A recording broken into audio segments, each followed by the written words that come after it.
नमस्कार मित्रांनो, कॉइन महाराष्ट्रामध्ये तुमचं स्वागत आहे. आपली गोल्डन कॉइन सिरीज चालू होती आणि या सिरीज मध्ये आपण गुप्तांच्या सुवर्ण नाण्यांबद्दल बोलत होतो. मागच्या व्हिडिओमध्ये आपण समृद्धी गुप्ता या राजाचा एक सुवर्ण नाणं बघितलं आणि या सिरीज मध्ये आपण बघणार आहोत हे जे नाणं आहे ते आहे समृद्धी गुप्ताचं किंग अँड क्वीन टाईप, म्हणजे ह्याला लिच्छवेधा बोलतात. तर या नाण्याचं काय वैशिष्ट्य आहे आपण या व्हिडिओमध्ये बघणार आहोत. नाण्याच्या पहिल्या बाजूला राजा आणि राणी एकमेकांकडे बघत असताना आपल्याला हे दृश्य दिसत आहे.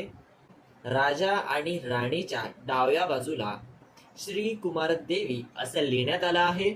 या राजाच्या खांद्याच्या खाली असं लिहिण्यात आलं आहे, राजाचं नाव चंद्रगुप्ता. तर यामध्ये जो राजा आहे तो राणीच्या कपाळात सिंदूर भरत आहे, पण बऱ्याच ठिकाणी याची माहिती आपल्याला वेगळ्या पद्धतीने भेटते. काही ठिकाणी असं बोलण्यात आलं आहे की जो राजा आहे तो राणीला फुलं देताना दर्शवण्यात आला आहे. पण जे काय चंद्रगुप्ताने त्याच्या आई वडिलांचे या नाण्यांमध्ये लग्न समारंभ दर्शवण्याचा प्रयत्न केला आहे.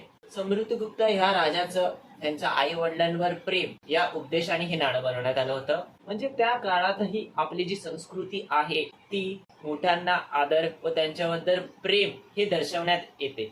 तर या नाण्याच्या मागच्या बाजूला आपण बघणार आहोत की इकडे जी देवी आहे दुर्गा देवीची सिंहावर विराजमान आहे आणि तिच्या हातामध्ये कॉर्पोरस कॉर्नोपिया आहे. आता कॉर्नोपिया काय आहे हे मी मागच्या पहिल्या पाठामध्ये तुम्हाला समजवलं होतं. आणि त्याच आपण बघू शकतो की जे उजव्या बाजूला आपण लिच्छवेधा असं लिहिण्यात आलं आहे.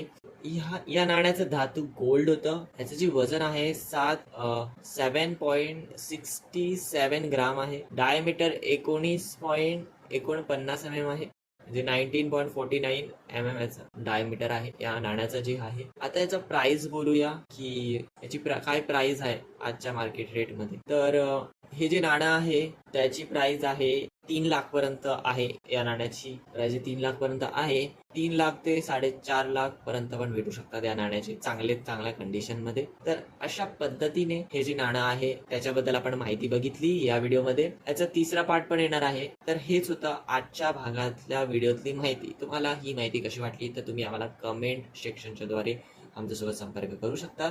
तर आजसाठी एवढंच. आपण भेटू याच्या तिसऱ्या भागामध्ये. धन्यवाद.